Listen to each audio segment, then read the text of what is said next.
Flawless Talks starts right now. I'm Erica Cobb, and I am absolutely honored to be your moderator for this evening, a candid conversation on the power of voting.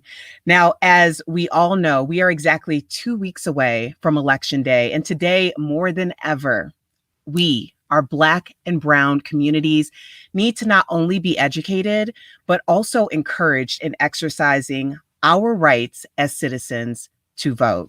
So first, I want to start off by thanking Gabrielle and Larry for creating Flawless by Gabrielle Union, an affordable and quality hair care collection for all of us and by us. I myself am a fan of the brand. I started using it shortly after launch. So these products are not props. They are actually brought up here from my bathroom, and they will return because I use them on a regular basis. So I appreciate this line. And if you haven't checked out the collection, please do so. And we also want to talk about Flawless Talks because this space is a safe space for us. It's open dialogue discussing key issues that impact and affect our communities. Co-founded by actress, actor, and activist Gabrielle Union and master celebrity stylist Larry Sims, this collection is for everyone. So if you wear your hair curly, if you wear it straight, if you wear units, if you like to rock it natural, however you come, this collection is for you. Now, as you know, I am truly excited to be here with all of you, and we have some pioneering, phenomenal, highly celebrated, and influential leaders that are here to talk about the importance and how essential it is to not only vote in this year's election, but in every election on every level. So I'm going to welcome our panel for this evening, Sevyn Streeter, Ivory, Zerlina Maxwell, Larry Sims, and Gabrielle Union. Hey. Welcome. Hello. Everybody here. All right, we're going to dive right in because, as you know, our Flawless Talks also are going to incorporate you, the audience. So if you have questions for our panel, be sure to just jot them down so that we can get to your questions at the end of our discussion. But first, I want to start with you, Gabrielle. What does exercising your right to vote mean to you? And did you feel that way the very first time you were eligible to vote? Gosh, the first time I was eligible to vote was during the Clinton election. And you saw Bill Clinton on Arsenio Hall, and there was all this excitement in the community about Bill Clinton, and he's the first Black president, and all this stuff, and there was just a lot of excitement, and there was also so much happening in the world, and there was this real push, this very patriotic push to be a part of democracy. And to also be a part of this very exciting, campaign, with this guy from the South who, whatever. And so I remember the first time I went to vote with my mom, and I thought it was just about the president. That was the only race I was prepared to vote for. I was like, no, what are all these pages of, what is all this? And my mom was like, you said you were prepared. You said you had your cheat sheet. And I was like, well, I was gonna vote for Bill Clinton. And she was like, oh my God. And I remember how embarrassed and mortified my mom was for me that I had not prepared for myself. And I was like, well, can't you just tell me who to vote for? And she said, no, that's not what this is about. Your vote is your voice. And it's never been lost on me. So yes, I was woefully unprepared for that first one in 1992. After, I voted for Bill Clinton. I was like, So trying to understand propositions and how important it is to vote for your city councilman and all these, judges and all of the other super important, races that actually affect your day-to-day life. I never made that mistake again twice. And now that I have the platform that I have, and I understand just how important our vote is, otherwise voter suppression wouldn't be as much of a thing, because it'd be like everyone should be able to vote.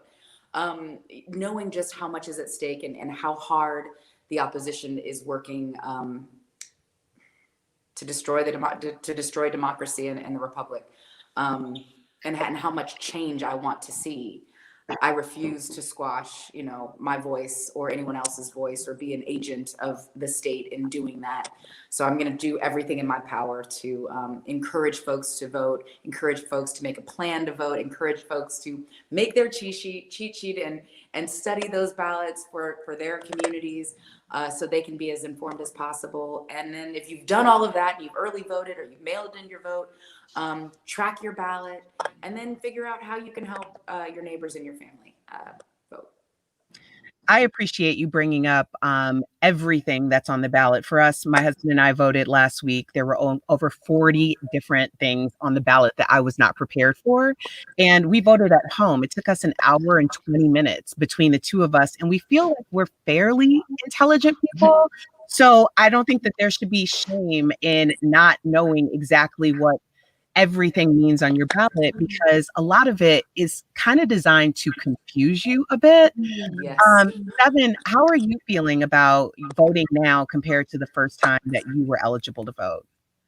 Well, for one, the first time that I was eligible to vote, that I did vote, was for Obama in the primaries. And it was this feeling of, for one, it was this excitement within my family, because you have to understand, I'm from the South. So all of my life, I have heard all of these stories of injustice and all of these things. And I remember my dad being so excited to go back and tell my 90-something-year-old grandfather that we may have a Black president. And that was a really big deal for us. And to see the joy just in his face, because gotta understand, my grandfather is from Alabama, and he had a white father and a Black mother, and they were not together, especially think about it way back then. And so you can only imagine the things that he has seen and gone through within his whole 90-something years of living. So for me to be able to use my voice and to, I can't even, to be able to use my voice and to be able to put the right people in a position to, enact laws that will protect, these age-old injustices that I know my grandfather went through, that I know that my father has gone through. It meant the world to me. And today we're still dealing with a lot of those injustices. So it's even more important to me now.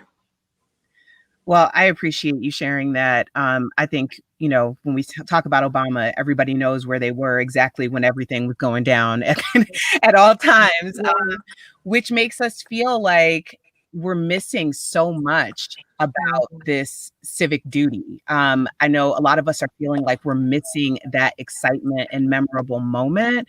Larry, can you tell us about your first time voting and describe if it was memorable for you, or was it meaningful, as in you felt like you were making a difference, or were you just doing your civic duty? Right. Yeah. So first of all, I have to say I'm honored to be sitting amongst so many beautiful brown queens. I'm the only guy on here, so thank you, lovely ladies. You all look beautiful. Like this screen that I'm looking at, I grew up with brown sister, brown mother, obviously, in a very brown community.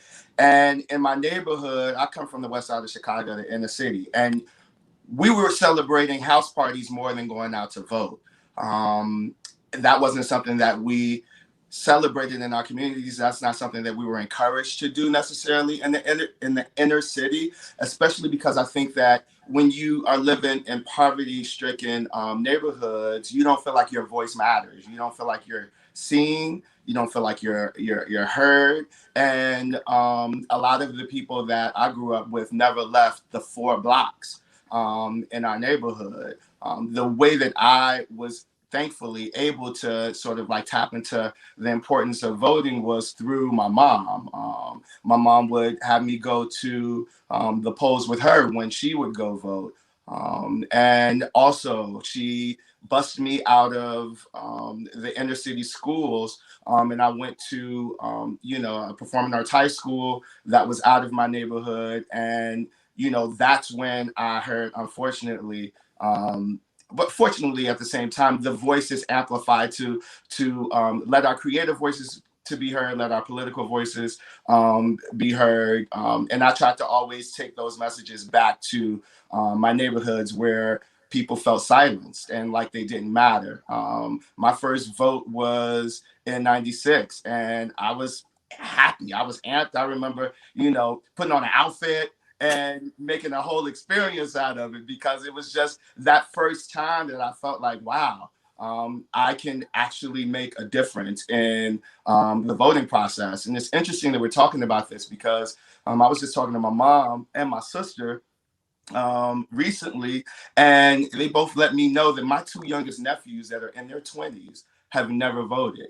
And for the ball to be dropped so close to me and my own family feels like a responsibility of mine that I've sort of like fumbled. And so, it's just so important. You just never know who hasn't been able to participate, who isn't continuously inspired to make the change. So yeah, I feel like it's super important for me to use my platform socially, but also in my own family and communities to push that change.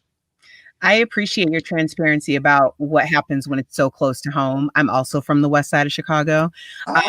And my nephew, or my cousin, was here not that long ago. He's 19 years old, and I had to stand over him to make sure that he registered to vote. And it never even crossed my mind that he wouldn't be. I was just having that conversation, and he wasn't. And so I think it's okay to check in with your people, make sure that they're registered as well. Zerlina, I want to move on to you, because you are really meeting a moment, and it's been so inspiring to me to watch. You've been on the front lines politically, working with communities, civic leaders, and campaigns to encourage voter participation. How can we mitigate voter suppression, especially after the 2016 presidential election? I'm a little obsessed with the topic of voter suppression because I had family members march in Selma. My grandfather and my aunt, who is still living and in her 70s, marched in Selma. And so for me, it's just a reminder of how central voting is to everyone's ability to self-determine, but specifically Black people.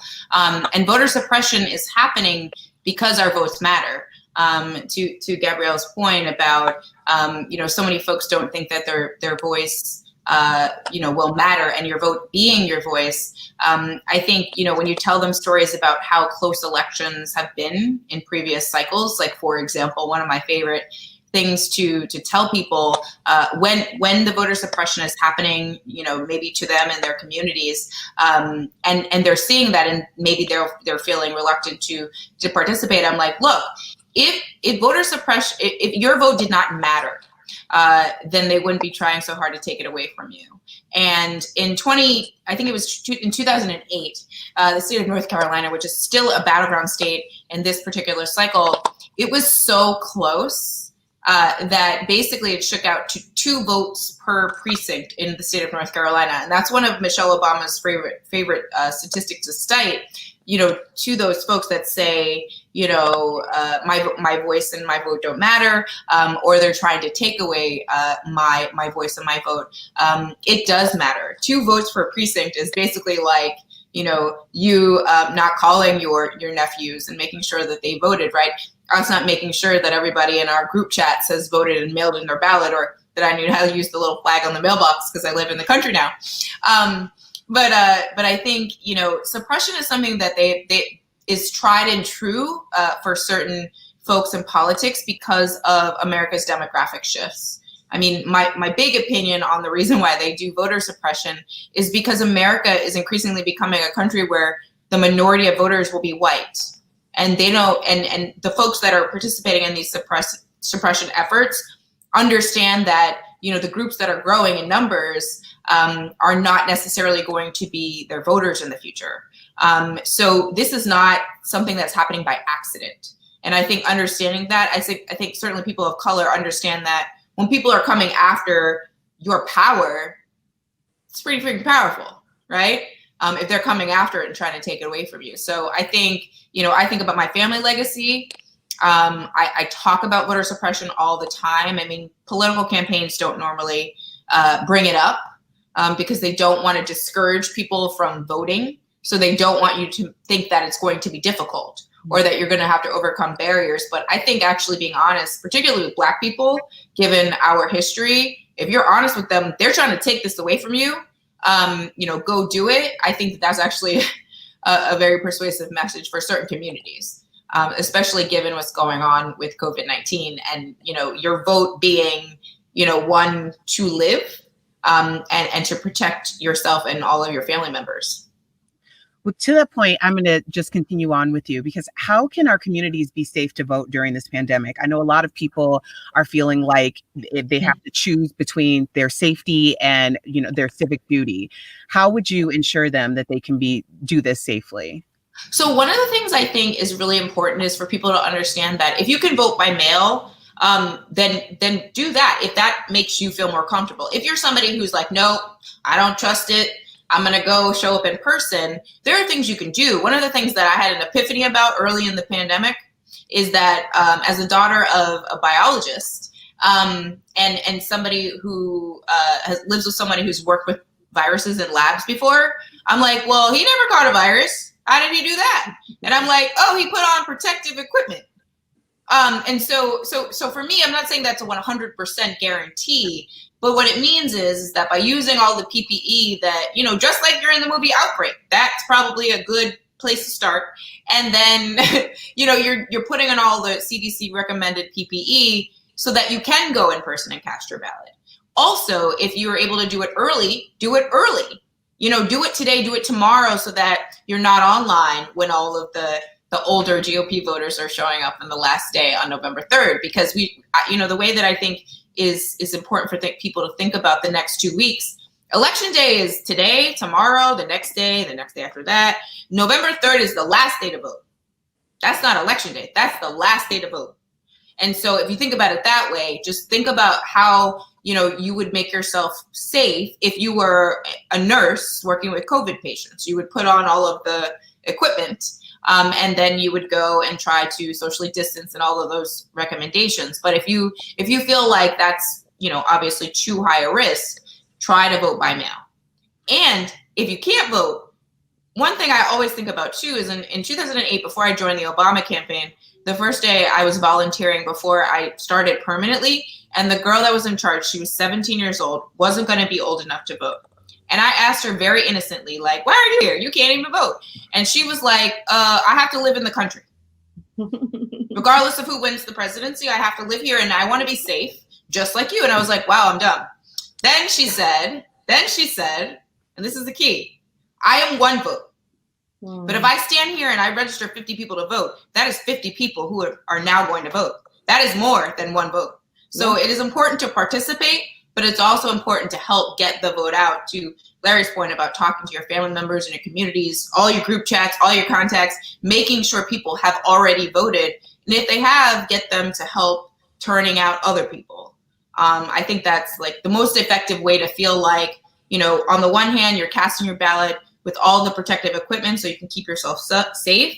And then once you've done that, once you've checked that box, move on to, the next 5 people who who need to vote. We have kind of been set up in this passive generation somewhere between earning the right to vote and where we are now. And now, since 2016, I feel like we've seen so much activation. Mo, can you tell us about Fair Fight Action and the initiatives being executed for the upcoming election and beyond? Sure. So Fair Fight Action was born out of, voter suppression. I think we all know what happened in Stacey Abrams' campaign in 2018 here in Georgia. I know Stacey from Spelman College. We're both Spelman College grads. And I actually ran for office in 2016 when I came back from living in Washington, and, we had a new president and everybody was feeling like, what can I do? What can I do? And I didn't win that race, but Stacey was the first person that I asked, what should I look out for? And also the first person to call me when I realized that I didn't win. So we turned to the next day and we went right into her campaign. And I said, I will not be in another situation where we don't win. And there we were with another voter suppression situation. And we're all honestly just healing from that. So she took all of that energy and all that know-how and turned it into Fair Fight Action, which is an advocacy organization to really basically ensure fair and free elections in Georgia and around the country. And we have put up in 18 different states voter protection directors and funded them so that all of these states that you see, Wisconsin, South Carolina, Pennsylvania, all of these battleground states now have one person at their Democratic Party who is in charge of voter protection. All the things that you see. So every night on the news, you'll hear that, so the voter absentee ballot extension, the ballots will now be counted as long as they're postmarked by a certain day and received. That's through the actions of many different advocates, Fair Fight included, of going to the courts and advocating for all of these laws that are meant to suppress the vote. And voter suppression looks so unobvious to people sometimes. It looks like in South Carolina, making sure that you have a witness on the outside of your ballot. Now, that seems like, well, that's not hard. Just get somebody in your house to witness it. Well, what if you live alone and you're 80? Or what if you just don't have somebody that signs their name legibly and they may challenge that witness? What if you just don't have somebody to do it? There's just so many things. Having to take it to a certain place. Maybe there only being a couple of drop boxes, like maybe one in an entire county. So if you live 50 miles away, or let's say you live 5 and you don't have a car, now you only have one place to drop off your ballot. It looks like closing down precincts. It looks like taking away the number of early voting locations. It just looks like so many different things that people don't recognize, but we recognize it and we know what it is. And we've been able to make so many strides ahead, and not that we don't have so much more to do, because we do. But I think that we've come in prepared, all of the organizations, all of the people working so hard to make sure, and just like this conversation, having these conversations that every day give people more information and more information. I will tell you that I talk about voting probably most of the hours that I'm awake every single day, right? and to anybody that I can. And so today I thought I would take a break to get my braids redone. So I call my girl Tasha, who is doing braids in her house with her little girl who is, homeschooling off of MLK Drive. And I go there and me and Tasha talk and everything. And Tasha, I say, oh, you already voted, right? Because, here's my little peach early voting sticker. It's yours, right? And she's like, girl, I'm not voting. And I was like, wait, what? And so I had to turn the game off the TV. It was on Netflix, the game. And I had to turn it off and I had to say, what are you talking about, Tasha? And she went into this whole entire thing that her vote does not count. And I literally said to myself, here I am, a person who works in voting every day. And I am here with the woman who braids my hair, having this conversation, and she's hearing it for the first time. And I lined up a bunch of chairs in her house and I said, pretend this is the Supreme Court.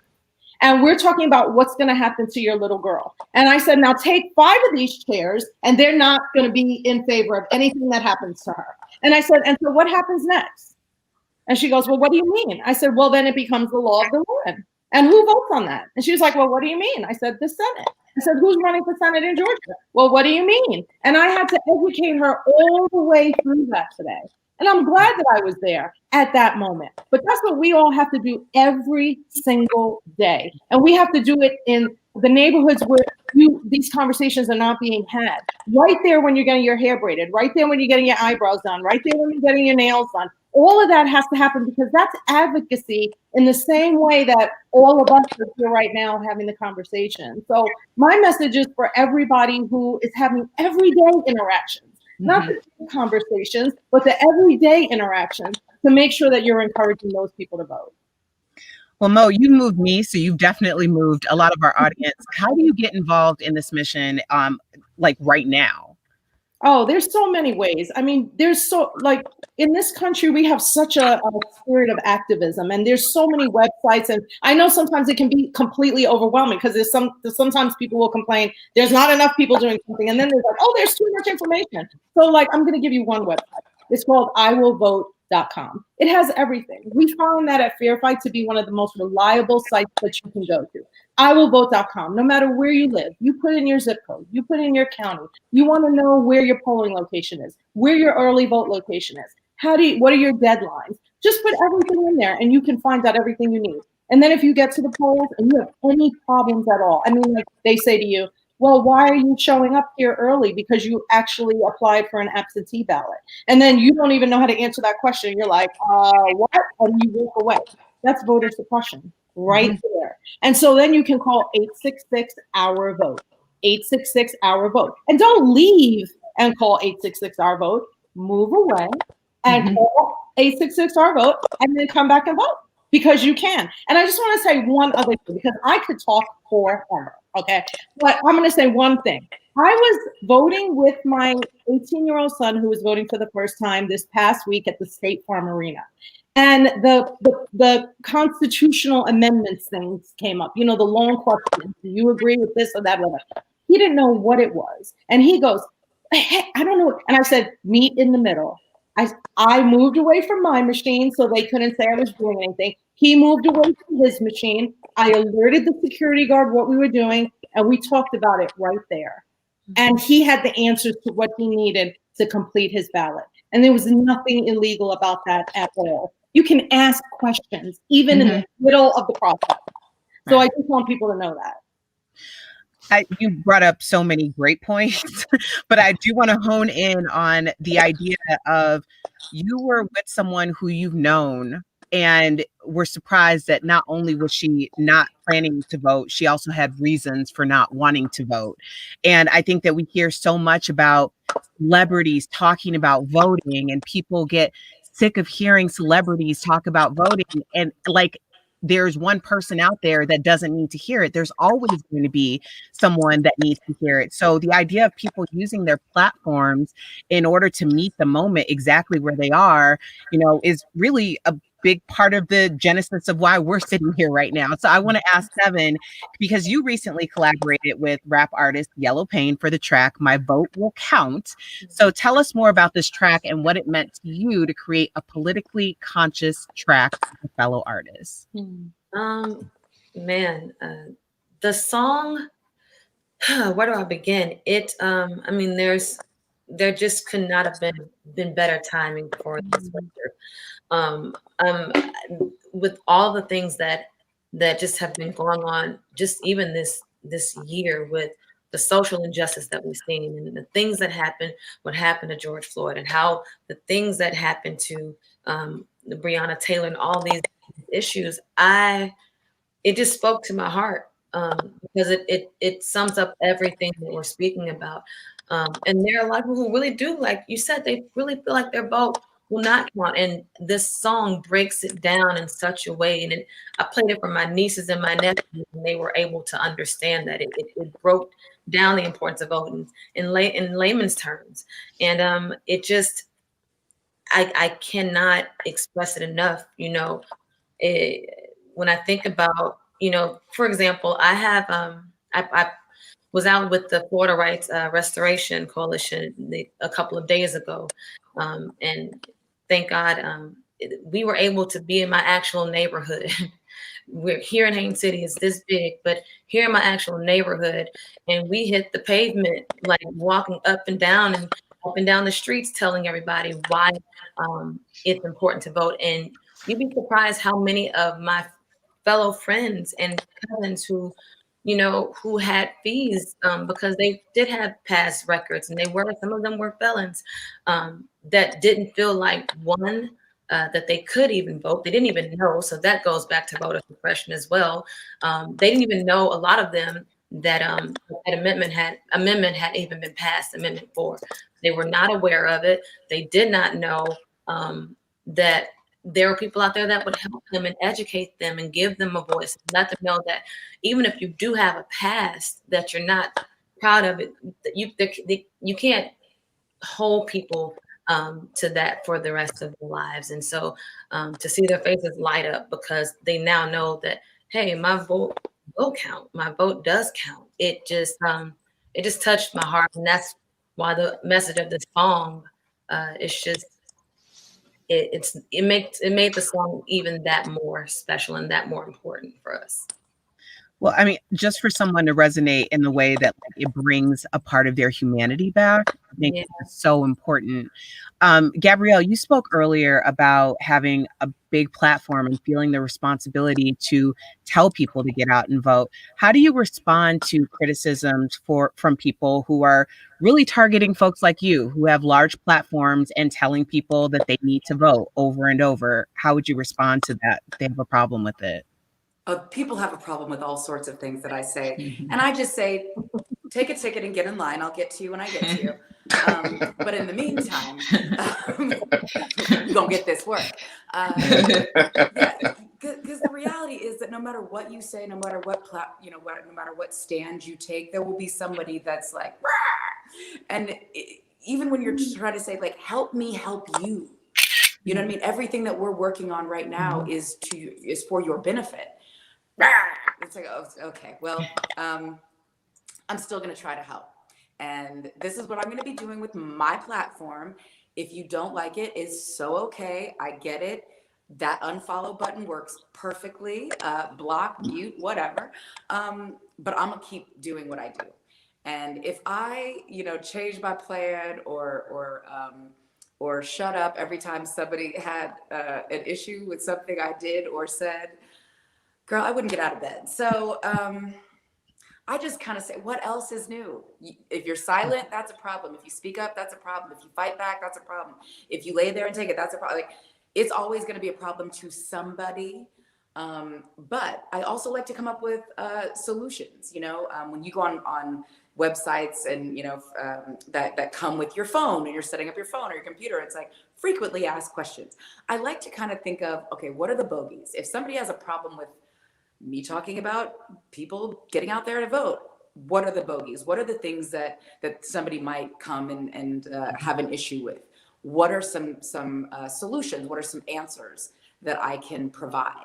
Like, okay, I see where you might feel disillusioned. I see where, the last time you felt like your vote didn't count, or maybe it actually legit did not count due to voter suppression or what have you. Let's talk solutions. Let's talk about, some of the other elections. So let's talk about some of the other initiatives that affect your day to day that you really don't want to sit out. Like in California, there's a proposition about Uber drivers and Lyft drivers, something that you might not have thought about that heavy 4 years ago, but it's something that's really important. That's that ride sharing is a more of a daily part of a lot of our lives. But if you're somebody that is generally on the side of workers' rights, this is something that you might really want to think about, because it can actually change your ride sharing experience depending on how those drivers are treated or regarded. Something like something that kind of jammed us up as we were putting together our getting more information about our ballot was the community college, the people who run community colleges. Well, as college gets more and more expensive, and a lot of people are like, why would I spend $50,000 a year to learn from my couch when I'm going to get these core classes? I could get these exact same core classes in a community college. Now, something that you might not have thought have been, something that you and your family might have been dealing with. Now it's an issue, and you're like, well, who made up these rules? You had a chance to have, your voice heard about who's running these programs that now you and your family are going to rely a lot heavier on, because it's going to be the cheaper route to higher education. But you want somebody who's looking out for your education or your family's education, that actually has your best interests in mind. All of these things come into play, and I try to just come up with solutions, and I also try to let it roll off my back, or people are like, well, you made your money, why do you care? Some of us are okay with paying taxes. If I was raised, I'm from Omaha, Nebraska, and we come from we have the largest Black family in the state of Nebraska. We believe that we are our brother and sister's keeper. So if you got enough to eat, I'm not going to look around and watch people starve as my plate is, spilling over. Like, my food don't taste right if everyone's not eating, the same what I have. So I look at taxes in the same way. If paying my fair more than more than my fair share, get out of here. If you're balling that tough, if you ain't gonna make it anyway. But paying your fair share in taxes to make sure that everyone has access to resources and education and healthcare. You should want that in your spirit. My goodness. And if you don't, let's get into that. There's a guided meditation that might help you. Positive affirmation. Because you have some other issues. know what I mean? We've got some other issues going on, so. Yeah, I appreciate the point, because I think that it also is a little, I work on a show where we get direct feedback from people, so that, they're mad in real time. And a lot of times it comes down to, so many of these people who are upset about affluent people or celebrities speaking out. They don't want to acknowledge that part, that like celebrities may be in a position to really get a ding, or people with more money are in a position to possibly have to pay more, but that's not really what the issue is about. And then the people who are coming forward and so upset about it are almost in a position where they're cutting their noses off to spite their face, because they aren't really receiving the same benefits from the current administration as some people that they're upset with. So I really appreciate you bringing that out. I'm going to use that tomorrow. Larry, I wanted to ask you, because you're in a super unique position. You're a celebrity, you're a celebrity stylist, you are all things celebrities. Can you give your opinion on why celebrities who may have been historically apolitical have felt the need now to speak out more? Sure. I think now, especially with it's like the perfect storm, right? You have COVID, you have all of these politically charged debates happening. You have the loss of Black lives that are senseless. You have people that are stuck at home, that aren't able to live their everyday lives, that aren't able to go to work, that aren't able to send their children to school. You have marriages that are collapsing because they're not used to spending as much time as they are during these times. So with all of that being said, it's like everything feels super amplified, right? And when you've been silenced, when you have been silent in the past, it just feels like now you're more of the problem, celebrity or not. And I think because of celebrity status, you have to amplify your voice and use it in ways that you maybe weren't, inspired to do so prior to now. Like to Sevyn's point, Brianna and George it just infuriated the Black community and people outside of the Black community, which was very pleasant to see the level of support that we got, not only in the United States, but out of this country, internationally. I think that people now feel like we have to armor up and we have to fight for our lives. And we have to do our part to make sure that we encourage people to fight for their lives. I think that this is the most important election that I've lived through in my lifetime. I don't know about everybody else. And I think that it would do every human being a disservice if we didn't use our platforms, no matter if we piss people off or not, to get out there and vote. Me and Gab are a part of a group chat that I love that constantly updates each other on current events and things that are happening. I'm on another group chat with a group of friends who do the same thing. We were just watching earlier this week, we were sharing how actual boxes, the voter ballot boxes, are being burned. And, one of the friends in one of the chats said, well, see, that's the reason, that's what I'm talking about. They're trying to destroy us. They're trying to silence us. And those votes don't matter anymore. But what I had to tell him is that you can track your ballot. There are ways to track your ballot. Don't be distracted by what they're funneling through the news, and people get so discouraged, they feel so stuck. But we have to continue to use our platforms and our personal relationships to encourage each other to just move forward. Celebrity or not, all of our voices matter. There has been so much energy, and I hear it in your voice. I mean, the enthusiasm about voting for people who are really involved has been contagious in a way that I haven't seen in my 12 years that I've been eligible to vote. Mo and Zerlina, I want to ask this question of you. Of course, this is the big election, the presidential election in general. How do we take this enthusiasm and get it to our local levels? How do we get people educated on what they need to know and how to stay on top of local or smaller elections? That's a really good question. This is the most important election, not just of our lifetime, but probably in a generation.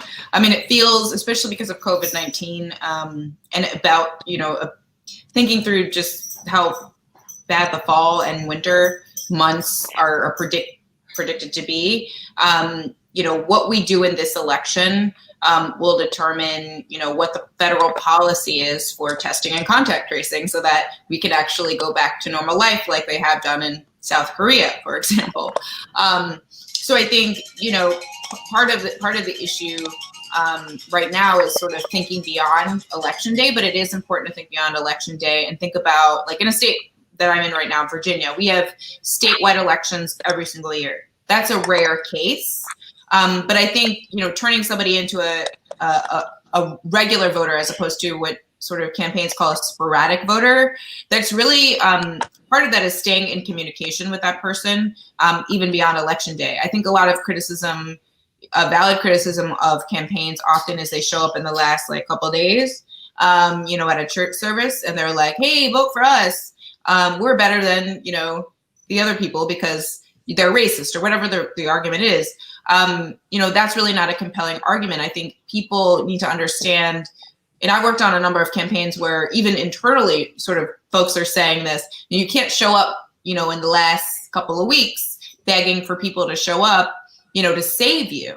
They actually, one, they want to save themselves. And two, you need to show up and still speak to people between elections. That would be very helpful.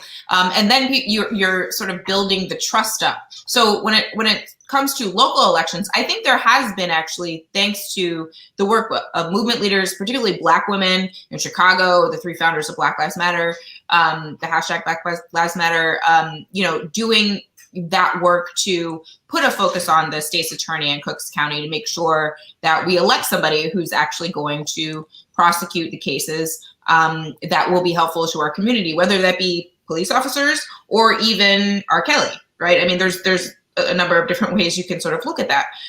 But I think that the person that you put into that position matters. I think that the conversation around Black Lives Matter has helped crystallize that for people, that local DA election, that state's attorney election, those local office holders, they all matter. They set the policy for the potholes, right? So it's important to just always remember that if something is wrong, if there's a problem, generally there's a reason for that problem, and trying to sort of find a solution.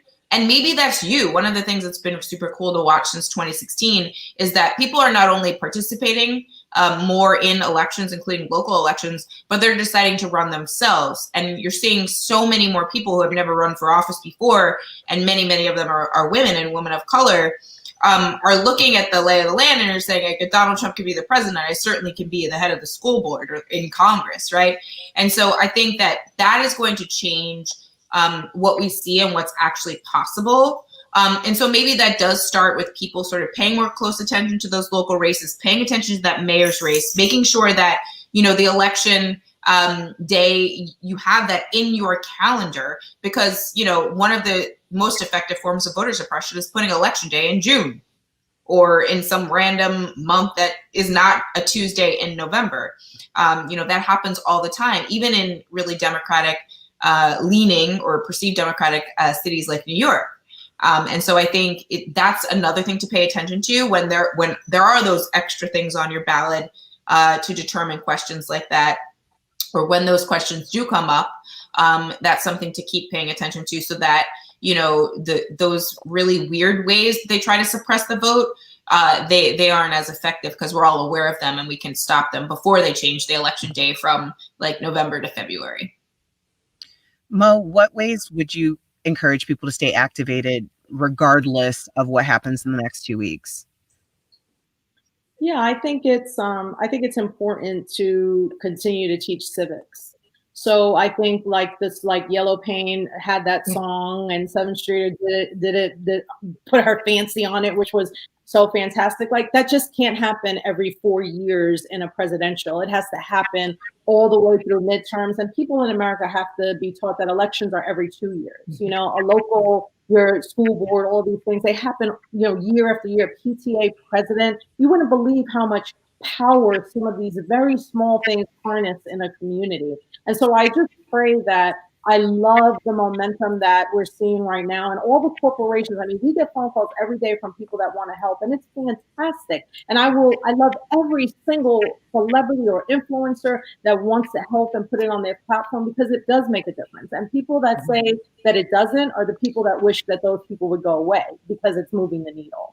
And so I just want to see more of that happen when we're just not in the hypest of the moment, you know? So I hope that, you know, we can keep the ads going, and that, you know, the flyers will still come in the mail to explain what happens in the midterms, and we can reinvest some of this money that was raised to really get into the neighborhoods and speak to people about it. Because it is true that, like, we go through we have such highs and lows in America. And if we want to ever harness our power on a consistent basis, we have to do it at every election. And so I just hope that we will keep this going, and that all of us that know about it will not stop on November 3rd. Well, it's not going to be over on November 3rd. I think we all know that. So whenever it is finally over, I hope that we move into 2021 and 2022, when elections will come right back around with the same energy and with the information that people need. And that'll show success. That's consistency. We can't get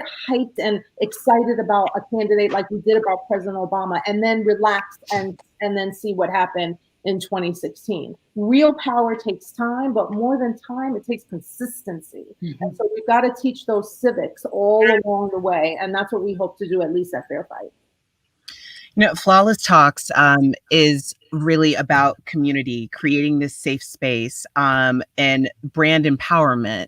So I really want to allow each of you to talk about something that you definitely want to leave with us, but also what you're doing, because each one of you are doing something that is meeting the moment exactly where you are. And so many of us struggle to figure out where we are the most needed and how we can use our gifts, regardless of who we are, in order to move the needle. So Mo Ivory, Executive Director of Fair Fight Action, I'm going to start with you.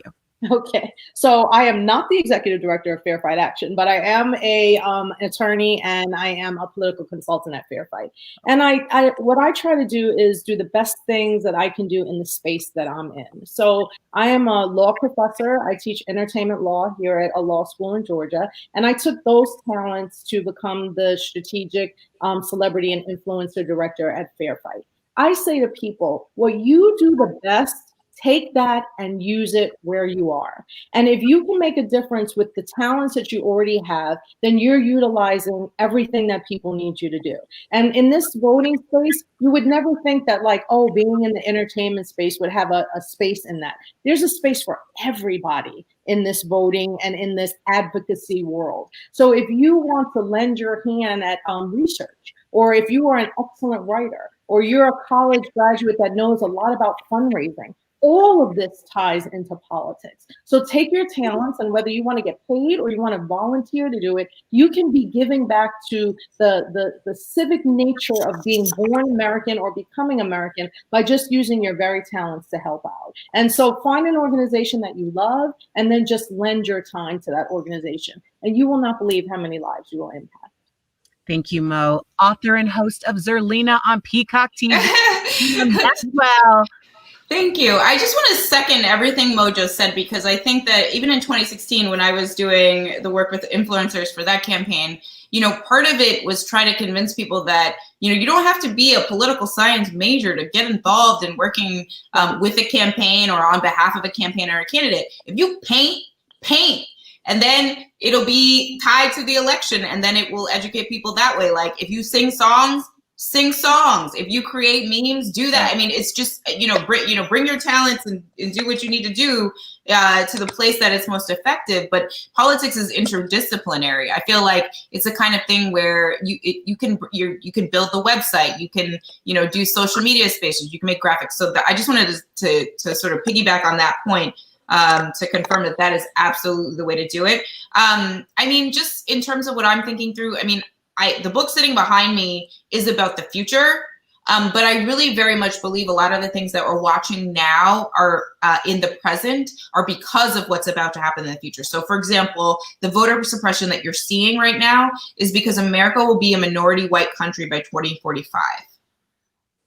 And so what does that mean? Republicans need to consolidate as much power as they possibly can into the places where they can maintain the power that they have now. And so the way that they're doing that is through the Supreme Court, because they don't have the popular votes numbers potentially in a lot of states now, but certainly over the course of the next 20 years. So everybody should sort of understand that the reason why a lot of these things are happening is because America is shifting away from an electorate that is majority white voters. And that's never happened before. So that's a big thing, but it's also something that I pay attention to it because even when you're watching COVID and they're like herd immunity, just let everybody die. And I'm like counting, you know what I mean? I honestly am concerned that because it's disproportionately impacting Black and brown people, that maybe more is not being done to help save all of us. And so I just want to, keep people's attention on this election, but also the next one and the one after that. And the fact that, once you sort of participate, I feel like if it's a lifelong commitment. But I think participating and being engaged in democracy is a privilege and honor because people died so I could do it. So I say we all just, pick up a paintbrush or sing a song, do what you do, but get involved. Thank you, Zerlina. And thank you for that segue, because she said, if you sing, then sing. So hit songwriter Sevyn Streeter. Yes. I just want to say there's no wrong way to play your part. You know what I mean? Like you said, if you sing, I'm a singer-songwriter. I have been writing songs and singing songs for forever. And if, lending my voice and lending my pen to this cause is what I have to give, then, like she said, there's just no wrong way to do it. Spread the word. Let everybody know that your vote really does matter. If you care about people, you know what I mean? If you care about the well-being of people, it's important to play your part. Spread the word, and I will leave you with that. Thank you, Sevyn. Celebrity hairstylist and co-founder of Flawless by Gabrielle Union, Larry Sims. Yes. Politics can be so intimidating. A lot of people don't like to touch it because of the controversy that's involved. It can become very heated in terms of debating and just mere discussions. But I think that you have to be encouraged to speak your voice and be comfortable in a space where you can express yourself. There's not a job that I'm not on. That I don't speak politics. I was just on something with Carrie Washington the other day, and she's obviously been very vocal about her political voice and stance, and just from my own knowledge, because I think that once we get the knowledge and we share it, it just spreads, and that's how you continue to share. And I asked Carrie, I said, Carrie, so what do you think I can do amongst my peers to contribute to where we're trying to go politically in this race? And she mentioned how, and I didn't think about it, how you can lend your time to organizations with just making phone calls in your house, and that costs you nothing but your time. And I thought that was really amazing. I shared some of those organizations that she shared with me, with my peers. I'm very fortunate to be in a position where I work with people that have that are huge influencers of the world. So to be able to talk to them also,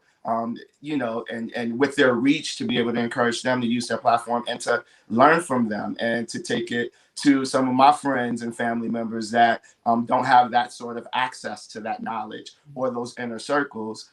It really does make a difference. So it's, to me, about getting the information, absorbing it, putting it out there to everybody else who's listening and encouraging people to still continue to fight the fight, and to everybody's point, beyond this election. Thank you, Larry. An actress and producer and co-founder of Flawless by Gabrielle Union, Miss Gabrielle Union. Yeah, just to piggyback off of what everyone said, get in where you fit in. We're not all, cut from the same cloth, and we're not all comfortable doing the same exact thing. So if you're hip to lead from the front, do that.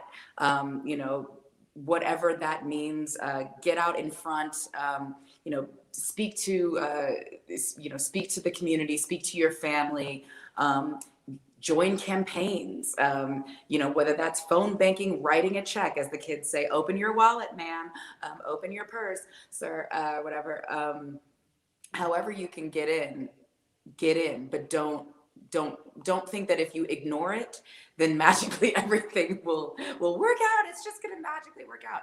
No, the magic is in the doing. And it's okay that one of my husband's friends is like, I don't like public speaking, and I'm more comfortable like just posting a picture on my social media. And he's like, dope, you can totally do that, but in the caption, it's okay. Like just give the information in the caption.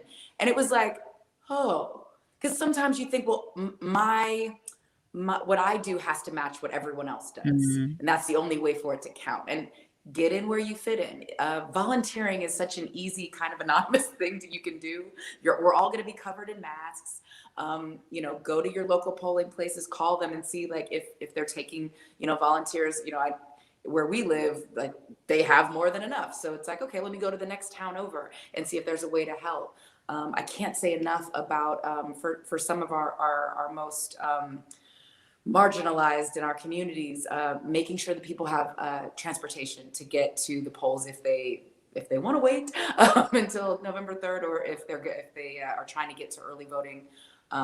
They just may not have rides or rides that they trust. So if you can be a trusted ride, please do that. But yeah, like honestly, Kerry Washington hit me in April, might have been March or April.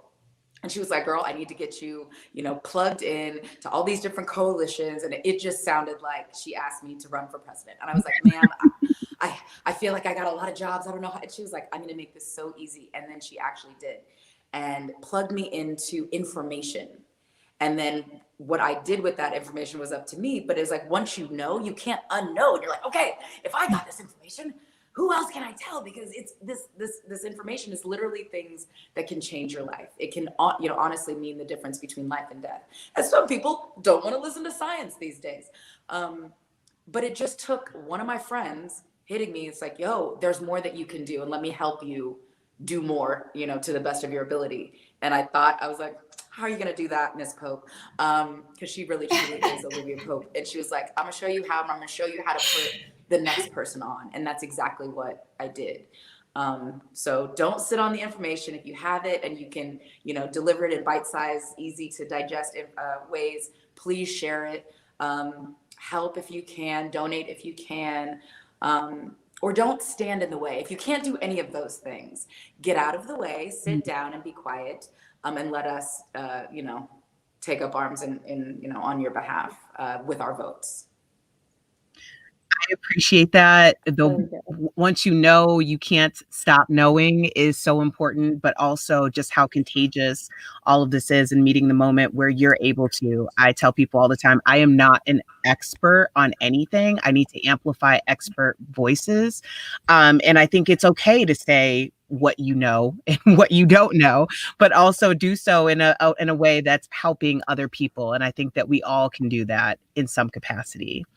So I want to thank you all, Sevyn, Mo, Gabrielle, Larry, Zerlina.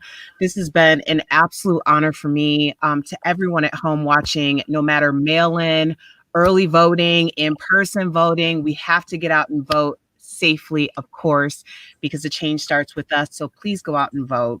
Thank you all so much. This has been Flawless Talks. Thank you, guys. Thank you. Everybody stay safe. Yes. Thank you.